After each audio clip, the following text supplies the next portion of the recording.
Israel, año 2000. Conversaciones de paz en punto muerto y estallidos de violencia en el pequeño país.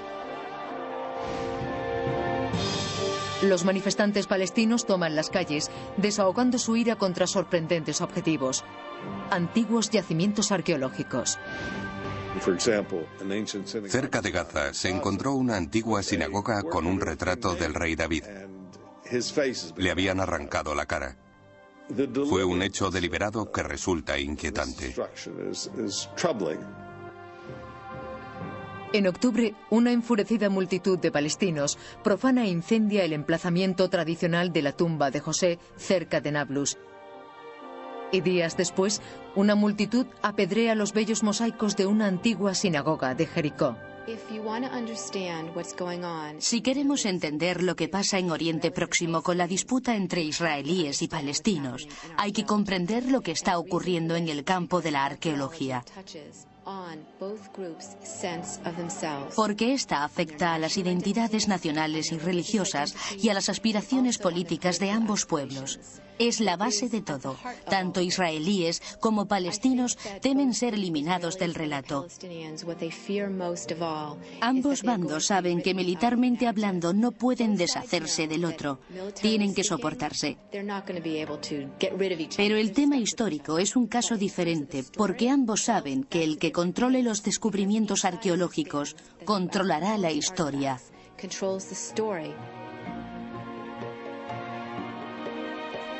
Aunque esta destrucción de restos es un inquietante capítulo de la historia de la arqueología bíblica, no es sorprendente, porque esta especialidad nació de disensiones políticas hace más de 200 años.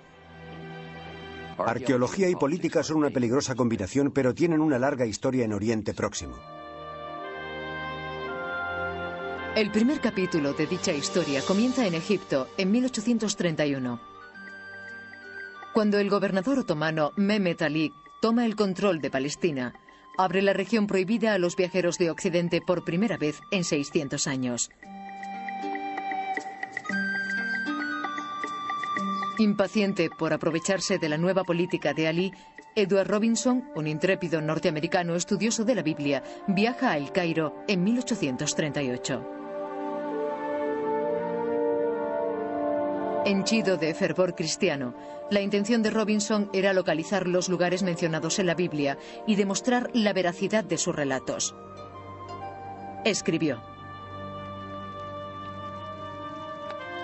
La tradición eclesiástica respecto a Jerusalén y Palestina no tiene ningún valor, salvo donde está apoyada por circunstancias que conocemos por las Escrituras.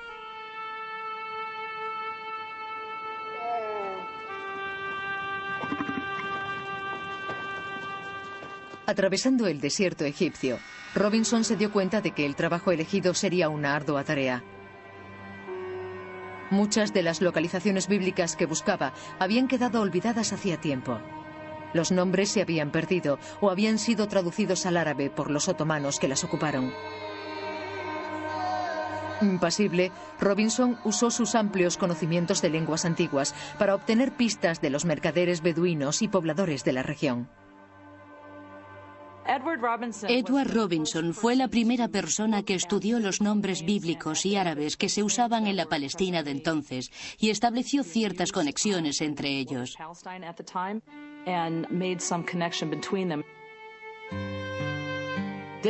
Tel el-Kadi significa en árabe el cerro del juez.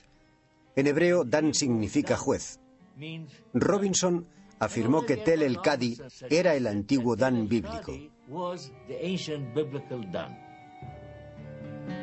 150 años después, se demostraría la correcta identificación de Robinson y Tel Dan se convertiría en el centro de la controversia bíblica. Aunque el viaje de Robinson solo duró 2 meses, el libro que escribió sobre sus descubrimientos es imperecedero. El trabajo de Robinson sigue siendo material de referencia.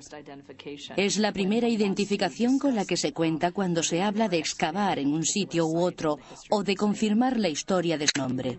Reescribió el mapa del moderno Israel y situó por primera vez en él los nombres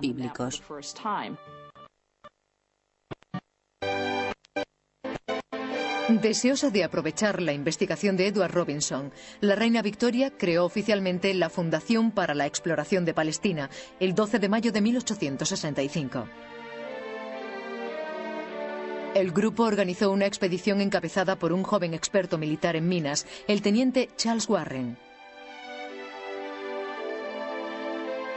Aunque Robinson había identificado con acierto muchos emplazamientos bíblicos, el teniente pretendía excavarlos para descubrir los secretos de su interior. El grupo partió en febrero de 1867 con destino a Jerusalén y comenzó a excavar a la sombra del enorme complejo musulmán conocido como Haram el-Sharif.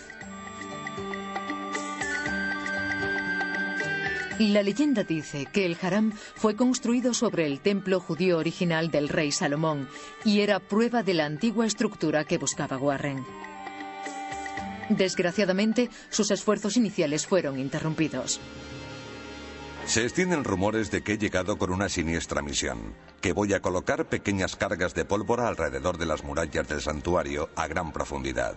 Y cuando con el paso de los años se hayan convertido en barriles de pólvora, volveré para prenderlos y destruir así las espléndidas murallas.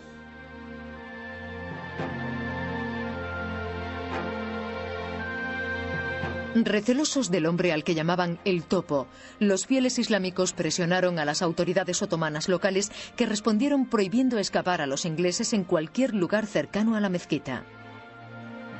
Impasible, el teniente Warren utilizó su formación de zapador y encontró otra fórmula. Cualquier dueño de terrenos puede excavar en su propiedad. Si llegaba a un acuerdo con el propietario, yo solo estaría excavando para él. Escogí un emplazamiento en el muro sur, oculto tras unas chumberas, donde podría trabajar con seguridad.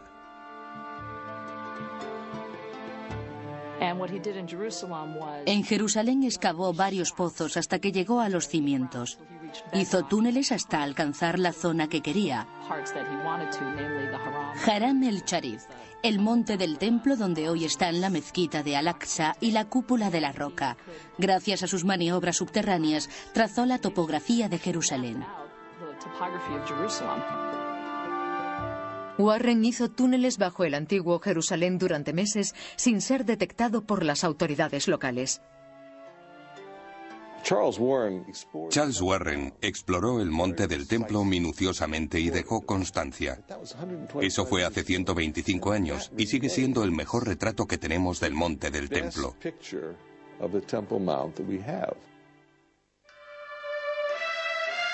Warren hizo interesantes descubrimientos, pero el más impresionante es un foso de 3 metros de ancho que parece conectar la ciudad antigua con el suministro de agua de la fuente de Gijón.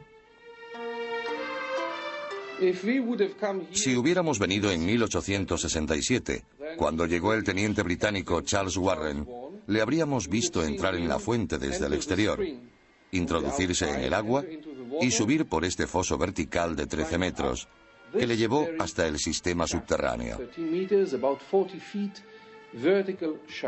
Esto fue lo que vio Warren.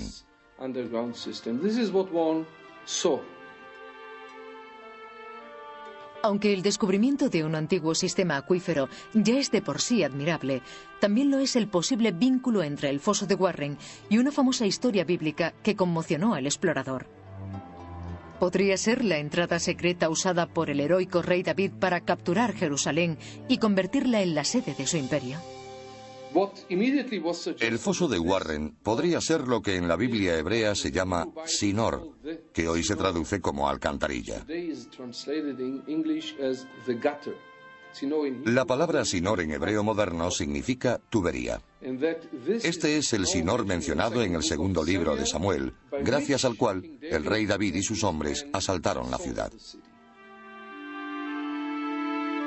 Sería una teoría debatida durante 100 años antes de que un descubrimiento accidental disipara las dudas. El descubrimiento del foso de Warren le proporcionó fama personal. Desgraciadamente, sus técnicas arqueológicas no fueron tan buenas. Ya no hacemos túneles porque perdemos el contexto arqueológico. Es un trabajo muy irregular, caro y peligroso.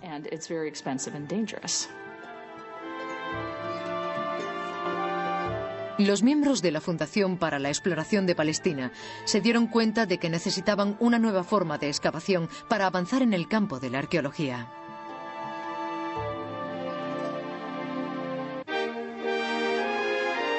Londres, 1890. Cuando las técnicas de Warren se mostraron poco prácticas, los miembros de la Fundación decidieron buscar otro tipo de excavación para avanzar.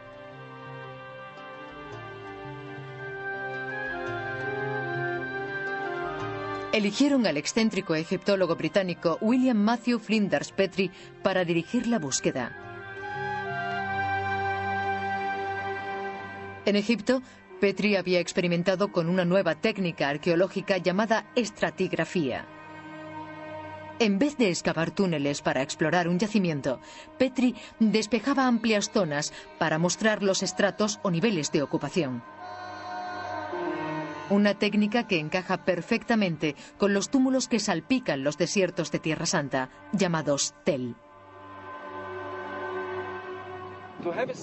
Para hacernos una idea de lo que encierra un túmulo de Oriente Próximo, solo hay que mirar aquí. Es increíble. Es una zanja excavada a mano de 15 o 20 metros de profundidad. El material blanquecino que vemos aquí es lecho de roca. Data del séptimo milenio antes de Cristo. Aquí vemos una acumulación de 30 ciudades, unas encima de otras. Esa es la ventana a la historia del antiguo Oriente Próximo.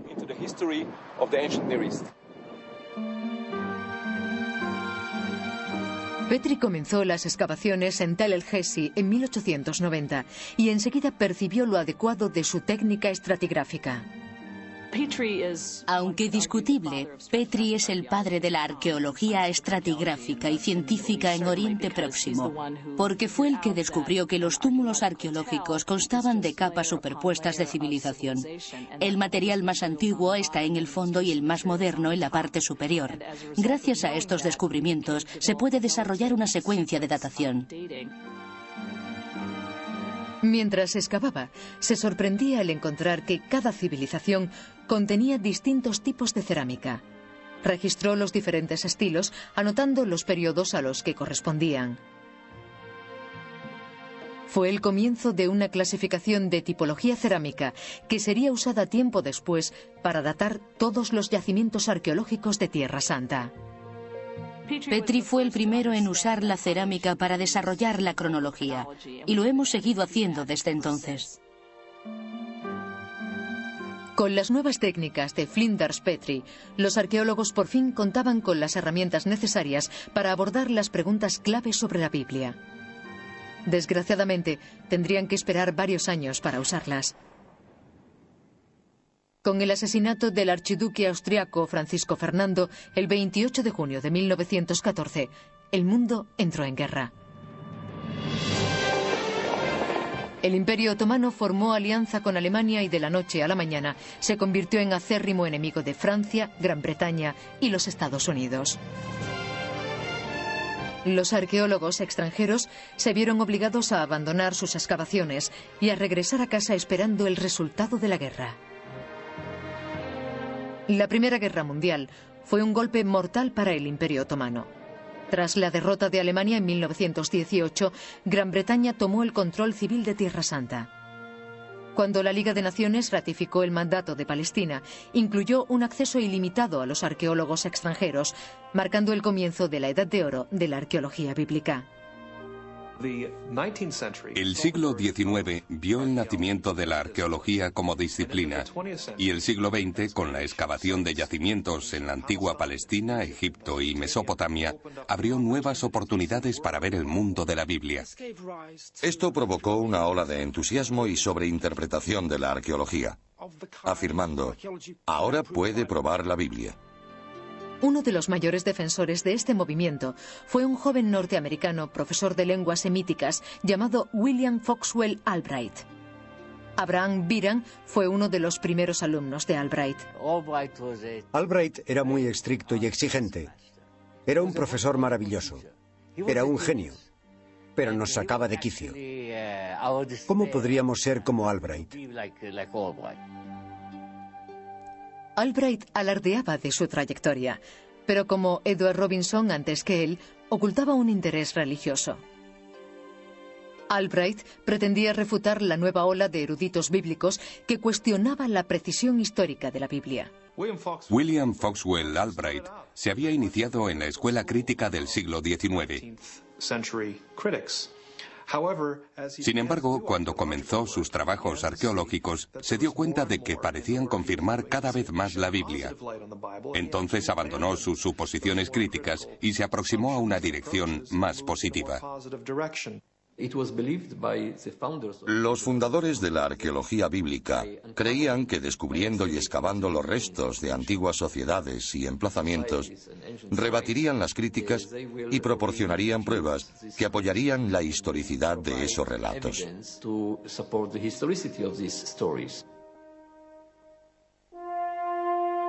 Ávido de resultados, Albright buscó túmulos que ocultaran las ruinas más espectaculares. Encontró lo que estaba buscando en el libro de Josué del Antiguo Testamento.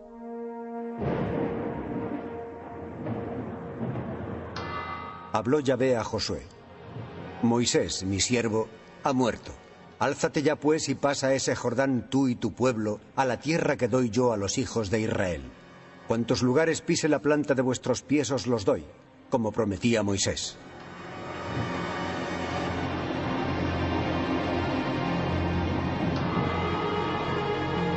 Según la Biblia, tras escapar de su cautiverio en Egipto, el pueblo hebreo llegó a la tierra prometida que Dios había descrito a su antepasado Abraham. Pero para ganársela, primero debían derrotar a los cananeos, adoradores de ídolos que habitaban el lugar. Josué dirigió a los israelitas en una serie de ataques relámpago que destruyó numerosas ciudades cananeas, incluyendo un sorprendente ataque que derribó las murallas de Jericó.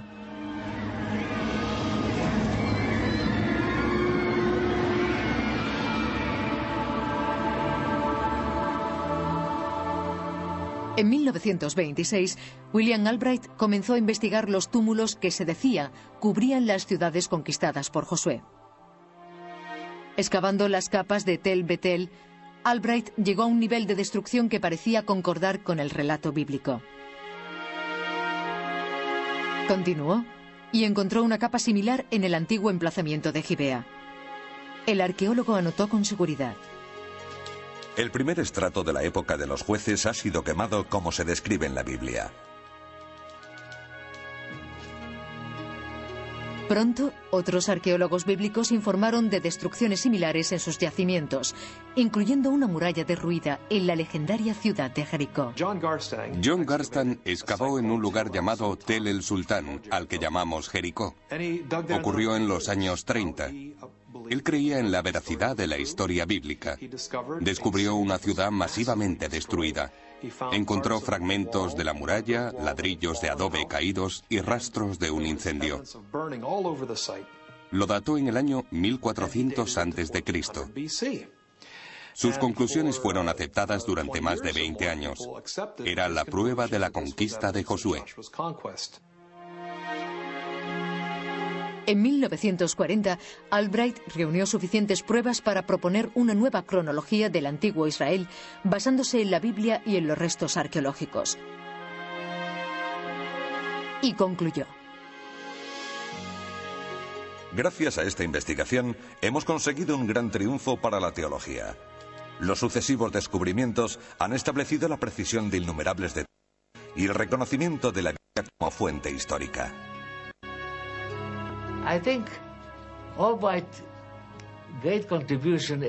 La gran contribución de Albright fue abrirnos los ojos a los relatos bíblicos por una parte y a la investigación arqueológica por otra. Estableció una relación entre las dos disciplinas. Pero el descontento se extendía por Oriente Próximo.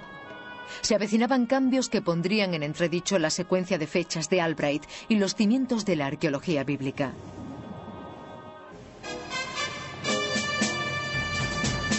...1 de septiembre de 1939...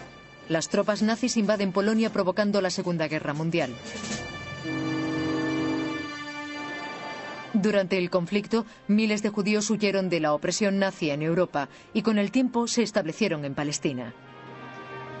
Después de la Segunda Guerra Mundial, esta nueva población inmigrante elevó una petición a las Naciones Unidas solicitando refugio. El 14 de mayo de 1948, Israel se autoproclama oficialmente como Estado.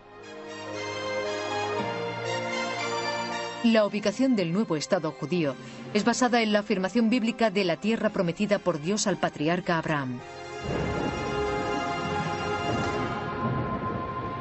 A tu descendencia he dado esta tierra desde el río de Egipto hasta el gran río, el Éufrates.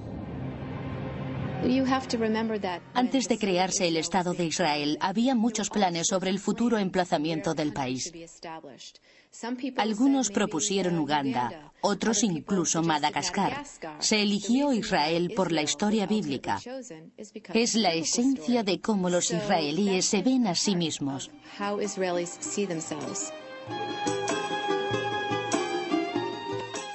El nuevo Estado de Israel provocó rápidas represalias de los países árabes de Oriente Próximo. Milagrosamente, las fuerzas israelíes repelieron los asaltos y reclamaron más territorios en las subsiguientes batallas. Cuando una frágil paz se extendió por la región, los arqueólogos volvieron al trabajo. Pero estaba a punto de ocurrir otra revolución, esta vez entre arqueólogos. En 1952, la famosa arqueóloga inglesa Kathleen Kenyon abrió un nuevo yacimiento en Jericó, donde 20 años antes John Garstan había encontrado pruebas de una muralla derribada que atribuyó al ataque de Josué. Kenyon esperaba verificar los resultados de su colega usando una nueva tecnología que incluía el sistema experimental del carbono 14. Kathleen Kenyon excavó y encontró pruebas de la misma destrucción, pero lo dató en el año 1550 a.C. En otras palabras, 150 años antes de lo que había dicho Garstan, 150 o 200 años antes del ataque de Josué y los israelitas. Kenyon concluyó que Garstan estaba equivocado. Las murallas no fueron destruidas por Josué en el año 1400 a.C. De hecho, Jericó estuvo desierta durante la vida de Josué. Reexaminando los resultados de otros yacimientos, Kenyon registró inconsistencias más inquietantes. Terminó concluyendo: las pruebas arqueológicas indican que muchas de las ciudades supuestamente conquistadas por Josué no existían a finales de la Edad del Bronce. Ni hubo ningún gran cambio en materia cultural. Si no fuera por el Antiguo Testamento, no sospecharíamos de ninguna invasión en aquella época. Los eruditos comenzaron a cuestionarse la teoría de la conquista. Nadie podía relacionar ninguna de las destrucciones con los israelitas. En otras palabras, no había inscripciones que afirmaran que Josué hizo una cosa o los israelitas otra. No había pruebas directas que relacionaran la destrucción con los israelitas. Los eruditos comenzaron a pensar que no tenían pruebas sólidas de dicha conquista. De repente se ponía en entredicho la cronología de Albright con la acusación de que el celo religioso de algunos arqueólogos podía nublar su juicio científico. La mayor parte de la investigación arqueológica en Tierra Santa ha sido arqueología bíblica. La mayoría de los profesionales de la arqueología eran eruditos bíblicos, a menudo clérigos, y ellos decidieron demostrar ciertas teorías sobre la Biblia. En este primer periodo, algunos fueron demasiado ambiciosos e hicieron afirmaciones sin fundamento.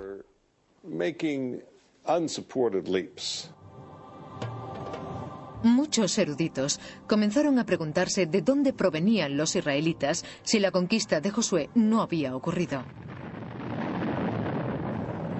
Un extraño cambio de acontecimientos dio lugar a otra teoría. 5 de junio de 1967. Estallan nuevos ataques en las disputadas fronteras entre Egipto e Israel. Cuando terminó la Guerra de los 6 días, Israel había ocupado la franja de Gaza, el Sinaí y Cisjordania. Estos nuevos territorios proporcionaron un inesperado campo a los excavadores. El estudiante de arqueología Israel Finkelstein aprovechó la oportunidad para dirigirse a la recién abierta Cisjordania y estudiar la cuestión de la conquista israelí desde un punto de vista diferente. Había dos escuelas de pensamiento que estudiaban el nacimiento del primer Israel. Una era la de William Foxwell Albright. En los registros arqueológicos tenemos pruebas de la conquista militar unificada de Canaán por los israelitas. También había una escuela alemana que propugnaba que el nacimiento de Israel fue una infiltración pacífica de unos pastores nómadas desde las estepas hasta las tierras altas, y que no tuvo nada que ver con una conquista militar. En ese punto entramos nosotros en escena.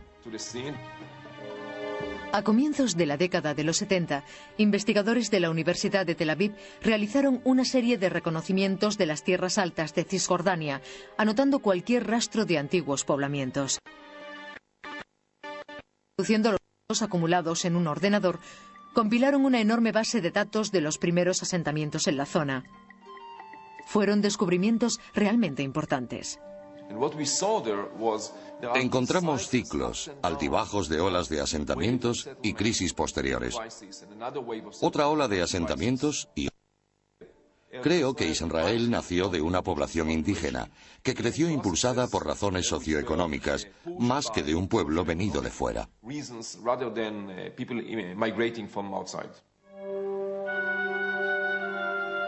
Basándose en sus descubrimientos, Finkelstein propone una tercera teoría para explicar los orígenes de Israel. Los israelitas no derrocaron a los cananeos, evolucionaron de ellos. Ven este desarrollo de Israel como un desarrollo interno en vez de como un pueblo del exterior, como afirma la Biblia. Los israelitas eran cananeos, no eran extranjeros, no habían estado en Egipto. No hubo ningún Moisés ni ningún Éxodo. Formaban parte de la población local. Es una teoría válida para William Dever, aunque difiere de Finkelstein en algunos puntos. Estamos de acuerdo en los orígenes indígenas de los primeros israelitas. Sin embargo, él cree que muchos de ellos eran pastores nómadas establecidos. Yo creo que la población era una mezcla de pastores nómadas y granjeros de todos los rincones de Canaán, refugiados de los decadentes estados cananeos, y quizá algunos recién llegados de Egipto que pudieron haber llevado con ellos la historia del Éxodo. Para mí, Israel es una mezcla mucho más dinámica que para él. Sea cual fuere la mezcla, las subsecuentes excavaciones, como esta en la antigua ciudad de Jasor, muestran que muchos de estos pueblos tienen sorprendentes similitudes. Son sencillos grupos de casas sin palacios, edificios públicos o templos. Esto es lo que tenemos de los siglos XII u XI. Este es el periodo del asentamiento. Independientemente de que hablemos de israelitas, proto-israelitas o cananeos, es el tipo de ocupación pobre y miserable que nos queda de esos dos cruciales siglos. Con el tiempo se autodenominaron israelitas, en el siglo X o IX. Yo los llamo proto-israelitas por precaución, porque los israelitas de estos primeros pueblos no son los mismos que los del periodo monárquico. Estoy prácticamente seguro de que son los auténticos antepasados del Israel moderno. Finkelstein es mucho más escéptico que yo en este punto. No parece saber quiénes eran realmente, pero yo creo que ellos lo sabían. Aunque las radicales teorías de Finkelstein sorprendan a algunos arqueólogos bíblicos tradicionales, demuestran ser solo la punta del iceberg. La controversia comienza a surgir a mediados de los años 70, con el aumento de un disparatado grupo de eruditos que se dieron en llamar minimalistas. Su apodo deriva de sus teorías que minimizaban la precisión histórica de los relatos bíblicos. La sociedad creada en la Biblia y la historia son imaginarias. Es duro decirlo, pero es así. No creo que hubiera 3,5 millones de personas vagando por el durante 40 años. No creo que cruzaran el mar a pie. No creo que descendieran de un único antepasado. No creo que cometieran un genocidio y acabaran con todo un pueblo. No se puede juzgar la Biblia solo por lo que dice. Eso no vale nada. Hay que usar hechos independientes por muy desagradable que resulte. Hay que usar el sentido común histórico. No hay alternativa.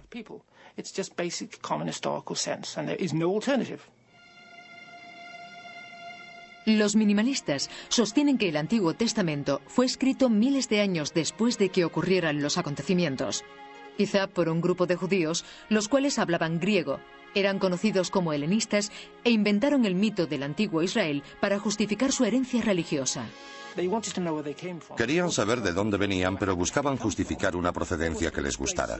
Querían explicar ciertos fenómenos a su manera, los significados de ciertos hábitos, convenciones, costumbres, tradiciones e instituciones. Y escribieron lo que pensaron que sería la respuesta que necesitaban. No creo que supieran la verdad, y tampoco que les importara. Hemos adoptado la presunción de inocencia de que si la Biblia afirma que Josué conquistó Jericó, Josué debió hacerlo. Pero los minimalistas dicen que la Biblia tiene que apoyarse en pruebas arqueológicas extrabíblicas para demostrar la verdad. Ellos declaran culpable a la Biblia hasta que no se demuestre su inocencia.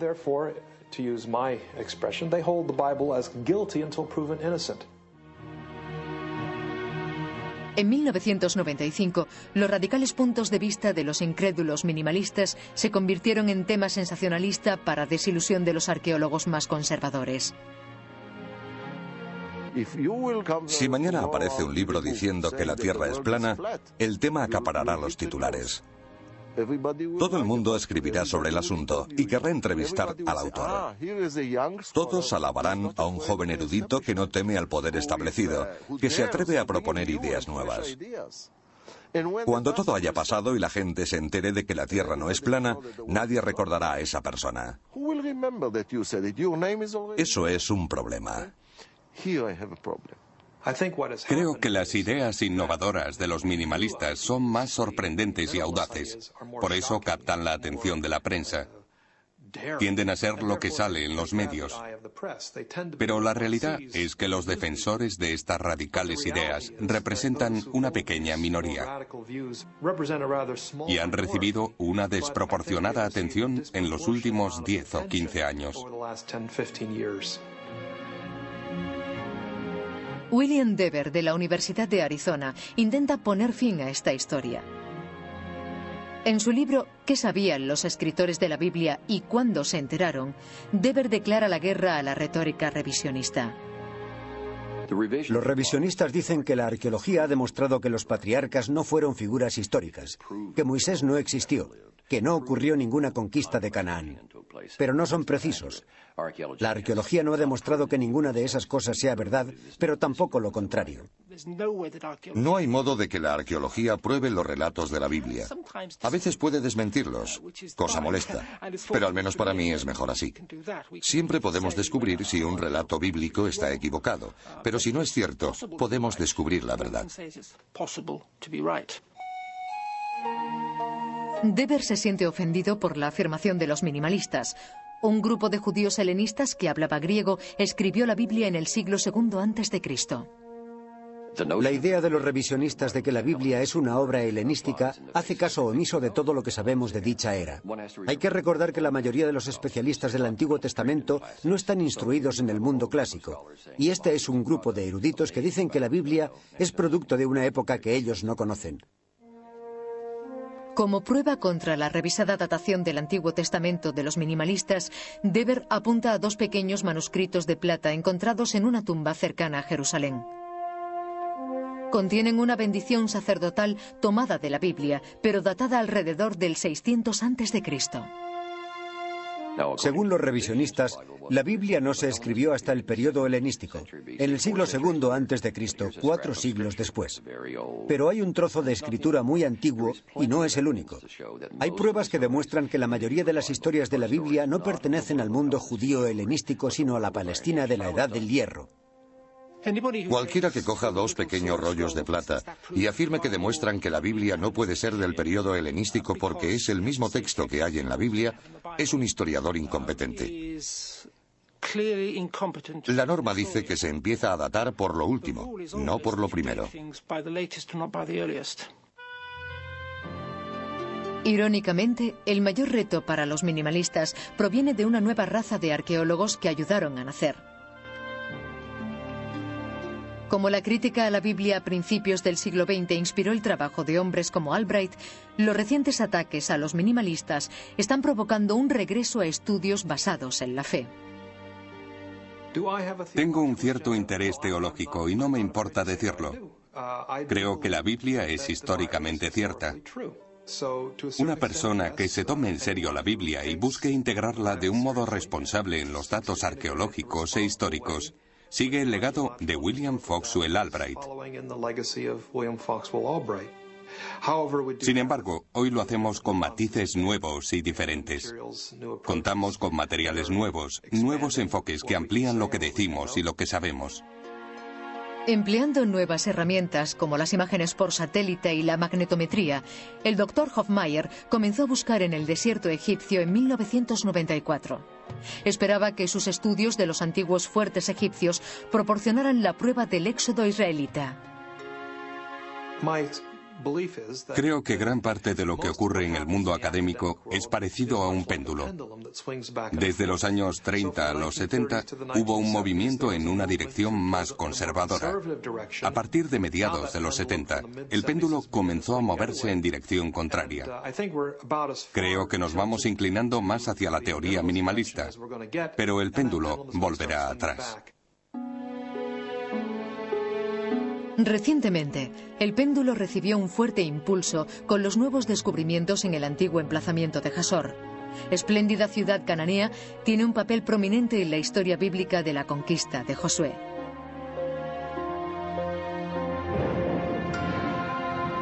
Josué tomó y pasó a su rey por la espada. Pasaron por la espada a todos los vivientes que en ella había, y Jasor fue dado a las llamas.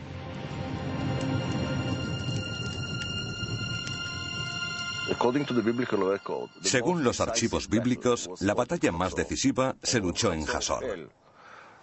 Cuando cayó, los israelitas pudieron establecerse en el país. Y Jasor es el lugar ideal para confrontar la Biblia y lo he encontrado.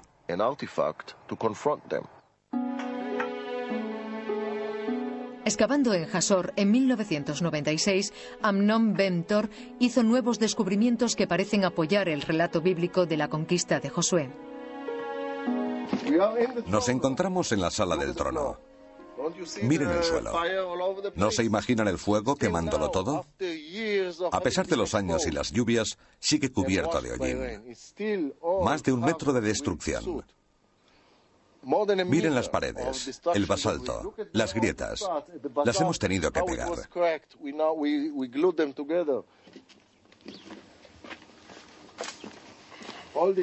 Todo es destrucción.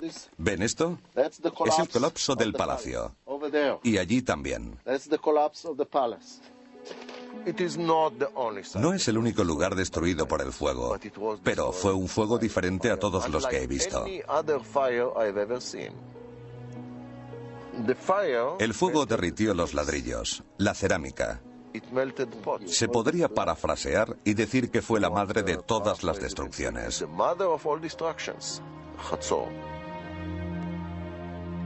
No sabemos quién pudo haberlo hecho. Hay que estimar todas las posibilidades, todas las teorías, excepto la intervención extraterrestre. ¿Quién la sitió? ¿Quién pudo hacerlo? En esta aparentemente sencilla pregunta radica el debate.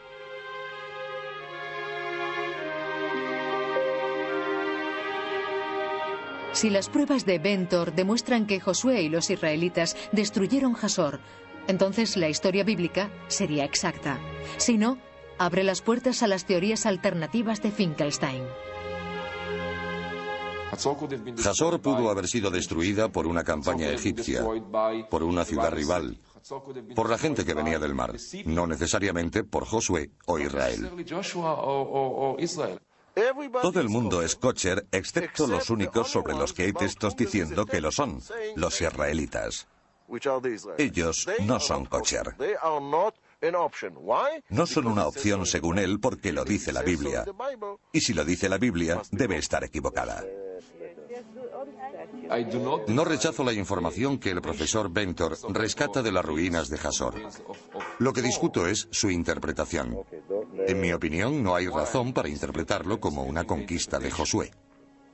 In my opinion, there is no reason to interpret this as a conquest of Joshua. Pero los muros calcinados no son la única prueba que respalda la afirmación de Bentor de la destrucción de Hasor a manos de Josué y su ejército israelita. Más convincentes son una serie de estatuas religiosas cananeas y egipcias que Bentor encontró entre los escombros del derruido palacio. This is a sphinx. It has been deliberately mutilated. The head was cut off, the paws were cut off, and somebody tried to do something to the man. La mayoría del mundo moderno respeta todas las religiones.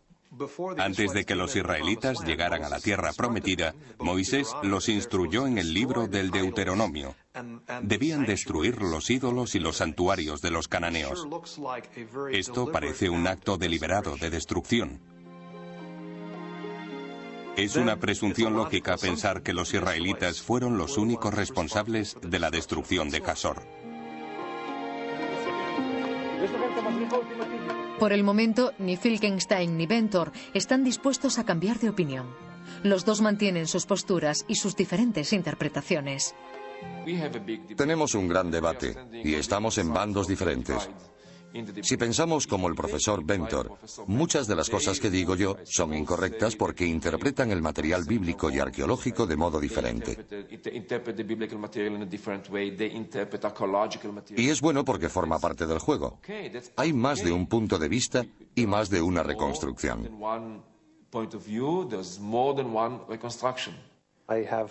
Tengo amigos en el campo minimalista. Me gusta sentarme con ellos a comer e intercambiar ideas. El mundo académico es así. Se trata de abrir las puertas a la investigación, no de cerrarlas. Y a pesar de sus frecuentes enfrentamientos, ambos bandos creen que en el fondo es un debate puramente teórico.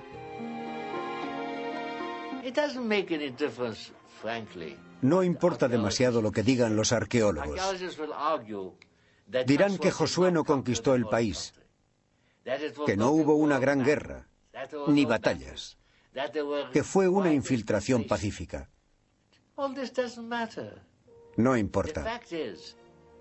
El hecho es que hubo un asentamiento, hubo un reino de Israel y hay una historia, una tradición. Cuando me siento con mis hijas en la Pascua a leer el Haggadah, se lo leo como es. No les digo que hay descubrimientos arqueológicos aquí o allá que contradicen la historia. No hubo ningún Moisés ni ningún Éxodo. Formaban parte de la población local. Es una teoría válida para William Dever, aunque difiere de Finkelstein en algunos puntos. Estamos de acuerdo en los orígenes indígenas de los primeros israelitas. Sin embargo, él cree que muchos de ellos eran pastores nómadas establecidos. Yo creo que la población era una mezcla de pastores nómadas y granjeros de todos los rincones de Canaán, refugiados de los decadentes estados cananeos, y quizá algunos recién llegados de Egipto que pudieron haber llevado con ellos la historia del Éxodo. Para mí, Israel es una mezcla mucho más dinámica que para él. Sea cual fuere la mezcla, las subsecuentes excavaciones, como esta en la antigua ciudad de Hasor, muestran que muchos de estos pueblos tienen sorprendentes similitudes. Son sencillos grupos de casas sin palacios, edificios públicos o templos. Esto es lo que tenemos de los siglos XII u XI. Este es el periodo del asentamiento. Independientemente de que hablemos de israelitas, proto-israelitas o cananeos, es el tipo de ocupación pobre y miserable que nos queda de esos dos cruciales siglos. Con el tiempo se autodenominaron israelitas, en el siglo X o IX. Yo los llamo proto-israelitas por precaución, porque los israelitas de estos primeros pueblos no son los mismos que los del periodo monárquico. Estoy prácticamente seguro de que son los auténticos antepasados del Israel moderno. Finkelstein es mucho más escéptico que yo en este punto. No parece saber quiénes eran realmente, pero yo creo que ellos lo sabían. Aunque las radicales teorías de Finkelstein sorprendan a algunos arqueólogos bíblicos tradicionales, demuestran ser solo la punta del iceberg. La controversia comienza a surgir a mediados de los años 70, con el aumento de un disparatado grupo de eruditos que se dieron en llamar minimalistas. Su apodo deriva de sus teorías que minimizaban la precisión histórica de los relatos bíblicos. La sociedad creada en la Biblia y la historia son imaginarias. Es duro decirlo, pero es así. No creo que hubiera 3,5 millones de personas vagando por el durante 40 años. No creo que cruzaran el mar a pie. No creo que descendieran de un único antepasado. No creo que cometieran un genocidio y acabaran con todo un pueblo. No se puede juzgar la Biblia solo por lo que dice. Eso no vale nada. Hay que usar hechos independientes por muy desagradable que resulte. Hay que usar el sentido común histórico. No hay alternativa. Los hijos de Israel, cuantos lugares pise la planta de vuestros pies os los doy, como prometía Moisés.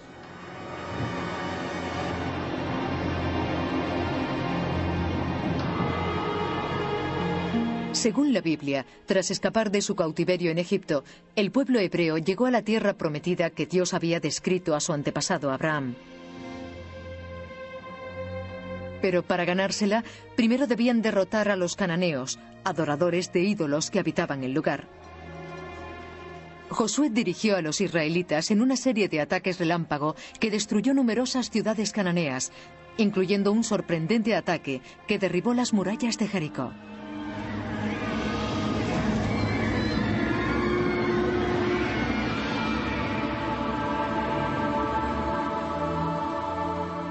En 1926, William Albright comenzó a investigar los túmulos que se decía cubrían las ciudades conquistadas por Josué.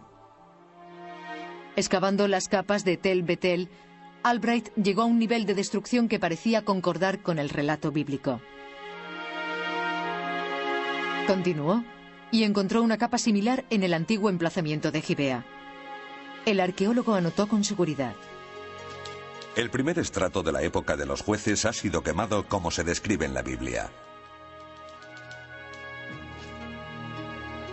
Pronto, otros arqueólogos bíblicos informaron de destrucciones similares en sus yacimientos, incluyendo una muralla derruida en la legendaria ciudad de Jericó. John Garstan excavó en un lugar llamado Tel el Sultán, al que llamamos Jericó. Ocurrió en los años 30. Él creía en la veracidad de la historia bíblica. Descubrió una ciudad masivamente destruida. Encontró fragmentos de la muralla, ladrillos de adobe caídos y rastros de un incendio. Lo dató en el año 1400 a.C. Sus conclusiones fueron aceptadas durante más de 20 años. Era la prueba de la conquista de Josué.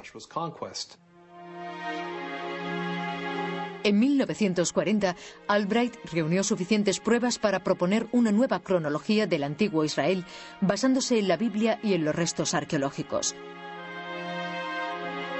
Y concluyó: gracias a esta investigación, hemos conseguido un gran triunfo para la teología. Los sucesivos descubrimientos han establecido la precisión de innumerables detalles y el reconocimiento de la Biblia como fuente histórica.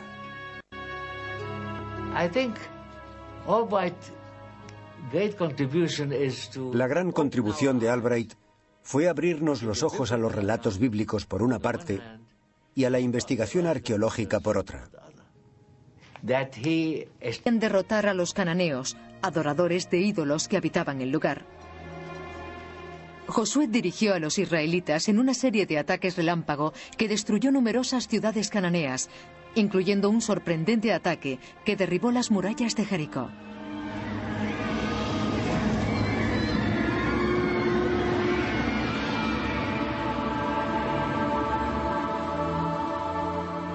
En 1926, William Albright comenzó a investigar los túmulos que se decía cubrían las ciudades conquistadas por Josué.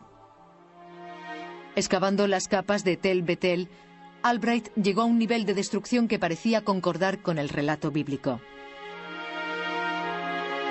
Continuó y encontró una capa similar en el antiguo emplazamiento de Gibea. El arqueólogo anotó con seguridad: El primer estrato de la época de los jueces ha sido quemado como se describe en la Biblia. Pronto, otros arqueólogos bíblicos informaron de destrucciones similares en sus yacimientos, incluyendo una muralla derruida en la legendaria ciudad de Jericó. John Garstan excavó en un lugar llamado Tel el Sultán, al que llamamos Jericó. Ocurrió en los años 30. Él creía en la veracidad de la historia bíblica. Descubrió una ciudad masivamente destruida. Encontró fragmentos de la muralla, ladrillos de adobe caídos y rastros de un incendio. Lo dató en el año 1400 a.C. Sus conclusiones fueron aceptadas durante más de 20 años. Era la prueba de la conquista de Josué.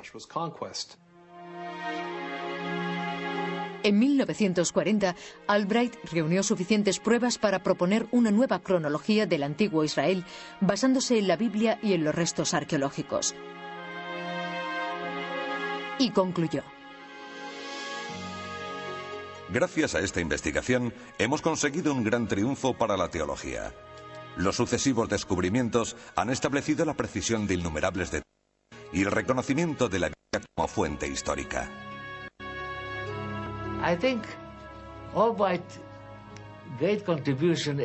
La gran contribución de Albright fue abrirnos los ojos a los relatos bíblicos por una parte y a la investigación arqueológica por otra.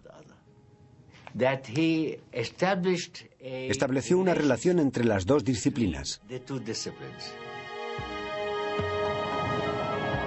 Pero el descontento se extendía por Oriente Próximo. Se avecinaban cambios que pondrían en entredicho la secuencia de fechas de Albright y los cimientos de la arqueología bíblica.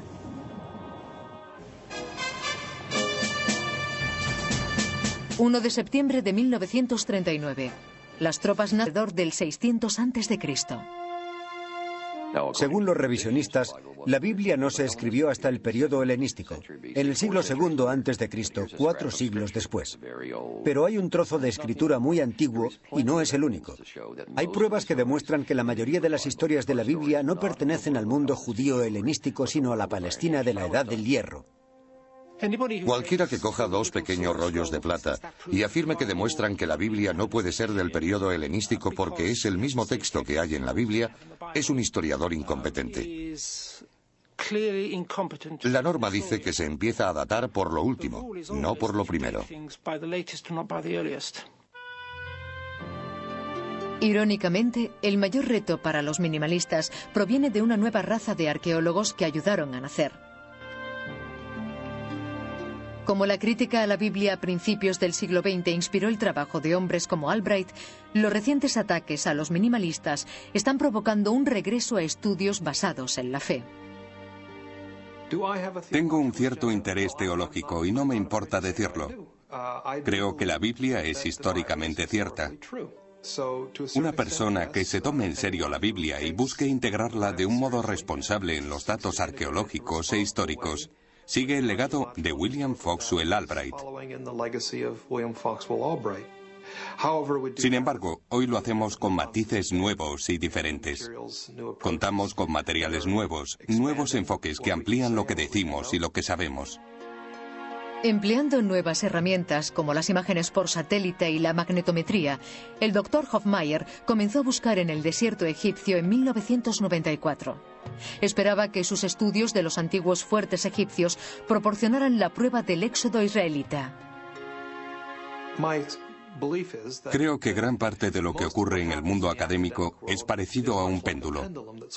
Desde los años 30 a los 70 hubo un movimiento en una dirección más conservadora. A partir de mediados de los 70, el péndulo comenzó a moverse en dirección contraria. Creo que nos vamos inclinando más hacia la teoría minimalista, pero el péndulo volverá atrás. Recientemente, el péndulo recibió un fuerte impulso con los nuevos descubrimientos en el antiguo emplazamiento de Jasor. Espléndida ciudad cananea, tiene un papel prominente en la historia bíblica de la conquista de Josué.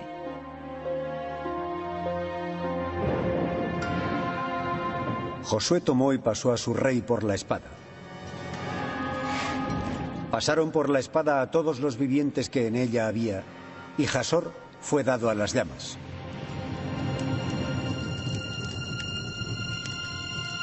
According to the biblical record, muchos eruditos comenzaron a preguntarse de dónde provenían los israelitas si la conquista de Josué no había ocurrido. Un extraño cambio de acontecimientos dio lugar a otra teoría. 5 de junio de 1967. Estallan nuevos ataques en las disputadas fronteras entre Egipto e Israel. Cuando terminó la Guerra de los 6 días, Israel había ocupado la franja de Gaza, el Sinaí y Cisjordania.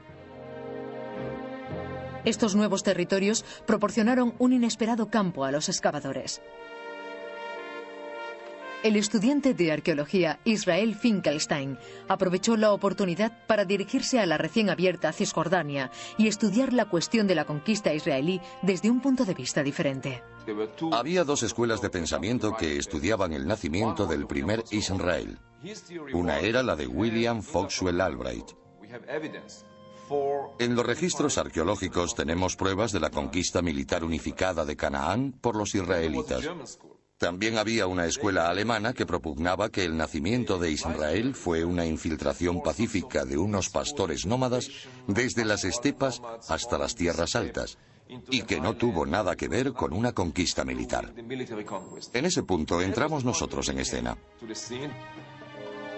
A comienzos de la década de los 70, investigadores de la Universidad de Tel Aviv realizaron una serie de reconocimientos de las tierras altas de Cisjordania, anotando cualquier rastro de antiguos poblamientos.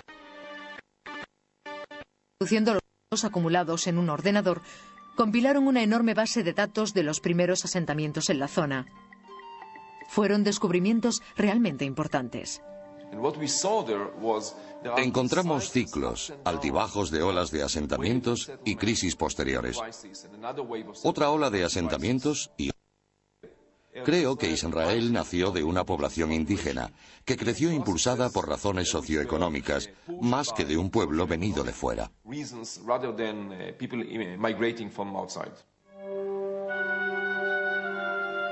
Basándose en sus descubrimientos, Finkelstein propone una tercera teoría para explicar los orígenes de Israel. Los israelitas no derrocaron a los cananeos, evolucionaron de ellos. Ven este desarrollo de Israel como un desarrollo interno en vez de como un pueblo del exterior, como afirma la Biblia. Los israelitas eran cananeos, no eran extranjeros, no habían estado en Egipto. No hubo ningún Moisés ni ningún éxodo. Formaban parte de la población local. Es una teoría válida para William Dever, aunque difiere de Finkelstein en algunos. Recelosos del hombre al que llamaban el topo, los fieles islámicos presionaron a las autoridades otomanas locales, que respondieron prohibiendo excavar a los ingleses en cualquier lugar cercano a la mezquita. Impasible, el teniente Warren utilizó su formación de zapador y encontró otra fórmula. Cualquier dueño de terrenos puede excavar en su propiedad. Si llegaba a un acuerdo con el propietario, yo solo estaría excavando para él.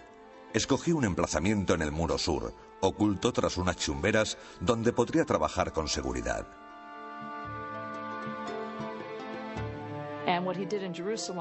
En Jerusalén excavó varios pozos hasta que llegó a los cimientos. Hizo túneles hasta alcanzar la zona que quería.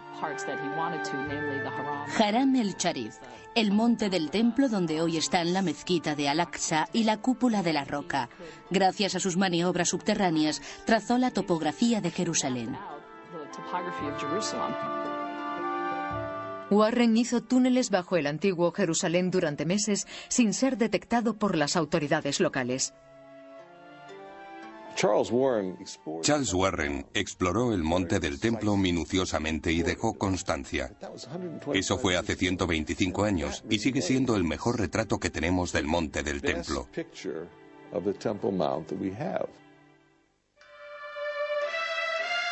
Warren hizo interesantes descubrimientos, pero el más impresionante es un foso de 3 metros de ancho que parece conectar la ciudad antigua con el suministro de agua de la fuente de Gijón.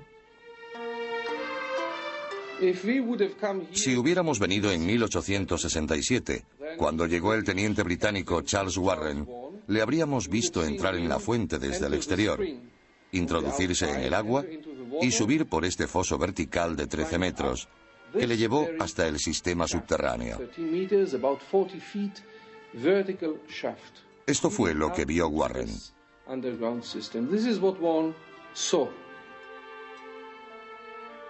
Aunque el descubrimiento de un antiguo sistema acuífero ya es de por sí admirable, también lo es el posible vínculo entre el foso de Warren y una famosa historia bíblica que conmocionó al explorador. ¿Podría ser la entrada secreta usada por el heroico rey David para capturar Jerusalén y convertirla en la sede de su imperio? El foso de Warren podría ser lo que en la Biblia hebrea se llama Sinor, que hoy se traduce como alcantarilla. La palabra Sinor en hebreo moderno significa tubería. Este es el Sinor mencionado en el segundo libro de Samuel, gracias al cual el rey David y sus hombres asaltaron la ciudad. Sería provocando un regreso a estudios basados en la fe. Tengo un cierto interés teológico y no me importa decirlo. Creo que la Biblia es históricamente cierta. Una persona que se tome en serio la Biblia y busque integrarla de un modo responsable en los datos arqueológicos e históricos, sigue el legado de William Foxwell Albright. Sin embargo, hoy lo hacemos con matices nuevos y diferentes. Contamos con materiales nuevos, nuevos enfoques que amplían lo que decimos y lo que sabemos. Empleando nuevas herramientas como las imágenes por satélite y la magnetometría, el Dr. Hofmeier comenzó a buscar en el desierto egipcio en 1994. Esperaba que sus estudios de los antiguos fuertes egipcios proporcionaran la prueba del éxodo israelita. Creo que gran parte de lo que ocurre en el mundo académico es parecido a un péndulo. Desde los años 30 a los 70 hubo un movimiento en una dirección más conservadora. A partir de mediados de los 70, el péndulo comenzó a moverse en dirección contraria. Creo que nos vamos inclinando más hacia la teoría minimalista, pero el péndulo volverá atrás. Recientemente, el péndulo recibió un fuerte impulso con los nuevos descubrimientos en el antiguo emplazamiento de Jasor. Espléndida ciudad cananea, tiene un papel prominente en la historia bíblica de la conquista de Josué.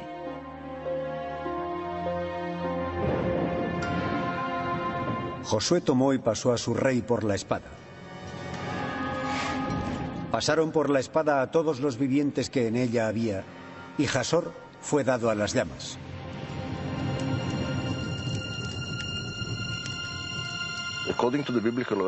Según los archivos bíblicos, la batalla más decisiva se luchó en Jasor. Cuando cayó, los israelitas pudieron establecerse en el país. Y Jasor es el lugar ideal para confrontar la Biblia y lo he encontrado.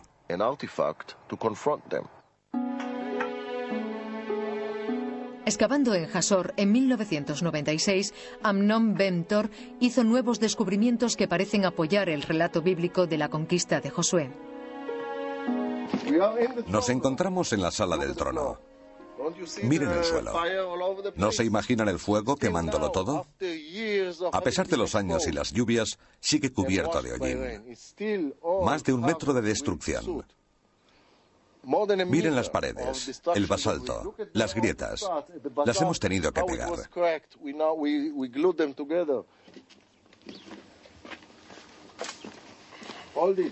Todo es destrucción. ¿Ven esto? Es el colapso del palacio. Los doy, como prometía Moisés.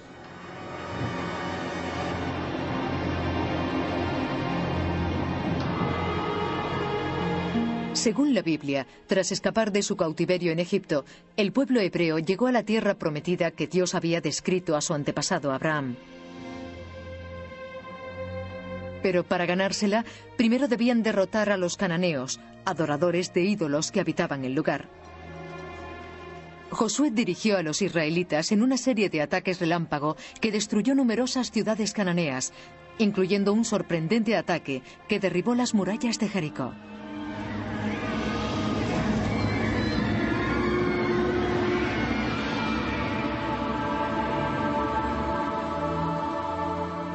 En 1926, William Albright comenzó a investigar los túmulos que se decía cubrían las ciudades conquistadas por Josué. Excavando las capas de Tel Betel, Albright llegó a un nivel de destrucción que parecía concordar con el relato bíblico. Continuó y encontró una capa similar en el antiguo emplazamiento de Gibea. El arqueólogo anotó con seguridad: el primer estrato de la época de los jueces ha sido quemado como se describe en la Biblia. Pronto, otros arqueólogos bíblicos informaron de destrucciones similares en sus yacimientos, incluyendo una muralla derruida en la legendaria ciudad de Jericó. John Garstan excavó en un lugar llamado Tel el Sultán, al que llamamos Jericó. Ocurrió en los años 30. Él creía en la veracidad de la historia bíblica. Descubrió una ciudad masivamente destruida. Encontró fragmentos de la muralla, ladrillos de adobe caídos y rastros de un incendio. Lo dató en el año 1400 a.C. Sus conclusiones fueron aceptadas durante más de 20 años. Era la prueba de la conquista de Josué. En 1940, Albright reunió suficientes pruebas para proponer una nueva cronología del antiguo Israel, basándose en la Biblia y en los restos arqueológicos. Y concluyó: gracias a esta investigación, hemos conseguido un gran triunfo para la teología. Los sucesivos descubrimientos han establecido la precisión de innumerables detalles y el reconocimiento de la Biblia como fuente histórica.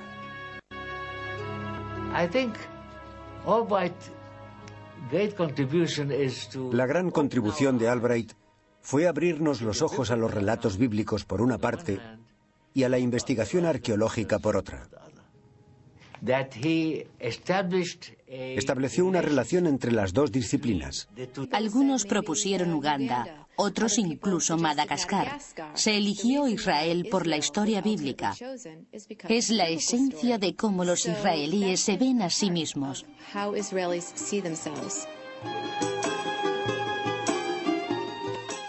El nuevo Estado de Israel provocó rápidas represalias de los países árabes de Oriente Próximo. Milagrosamente, las fuerzas israelíes repelieron los asaltos y reclamaron más territorios en las subsiguientes batallas.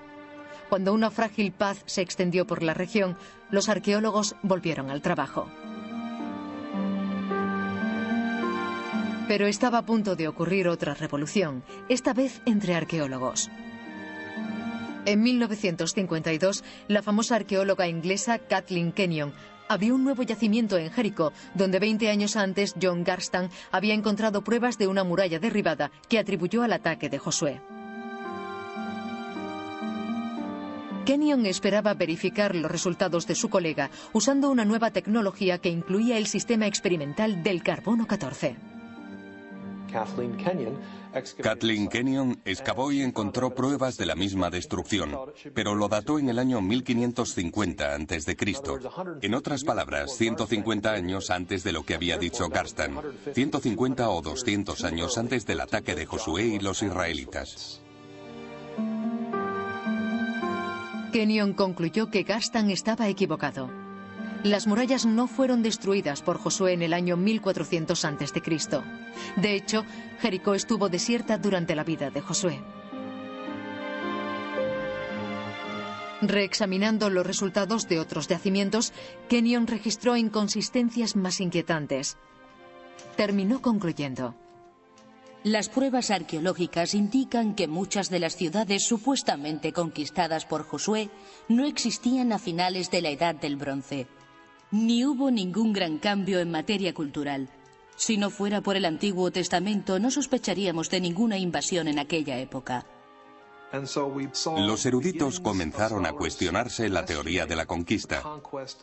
Nadie podía relacionar ninguna de las destrucciones con los israelitas. En otras palabras, no había inscripciones que afirmaran que Josué hizo una cosa o los israelitas otra. No había pruebas directas que relacionaran la destrucción con los israelitas. Los eruditos comenzaron a pensar que no tenían pruebas sólidas de dicha conquista.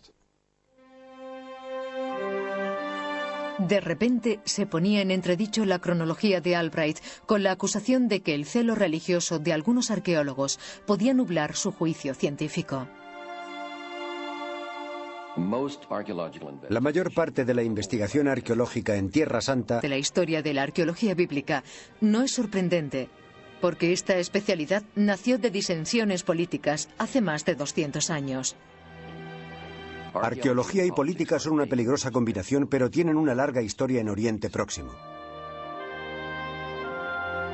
El primer capítulo de dicha historia comienza en Egipto, en 1831. Cuando el gobernador otomano Mehmet Ali toma el control de Palestina, abre la región prohibida a los viajeros de Occidente por primera vez en 600 años. Impaciente por aprovecharse de la nueva política de Ali, Edward Robinson, un intrépido norteamericano estudioso de la Biblia, viaja a El Cairo en 1838. Henchido de fervor cristiano, la intención de Robinson era localizar los lugares mencionados en la Biblia y demostrar la veracidad de sus relatos. Escribió: La tradición eclesiástica respecto a Jerusalén y Palestina no tiene ningún valor, salvo donde está apoyada por circunstancias que conocemos por las Escrituras.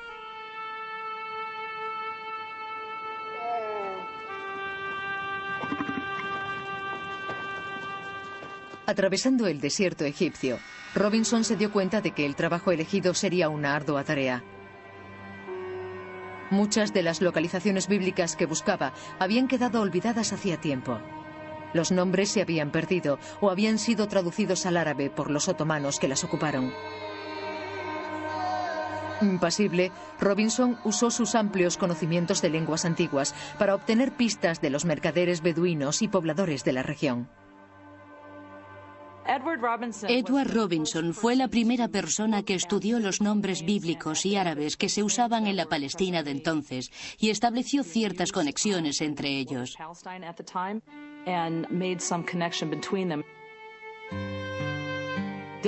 Tel el-Kadi significa en árabe el cerro del juez. En hebreo, Dan significa juez. Robinson afirmó que Tel el-Kadi era el antiguo Dan bíblico. 150 años después, se demostraría la correcta identificación de Robinson y Tel Dan se convertiría en el centro de la controversia bíblica. Aunque el viaje de Robinson solo duró 2 meses, el libro que escribió sobre sus descubrimientos es imperecedero. El trabajo de Robinson sigue siendo material de referencia. Es la primera identificación con la que se cuenta cuando se habla de excavar en un sitio u otro o de confirmar la historia de su nombre. Reescribió el mapa del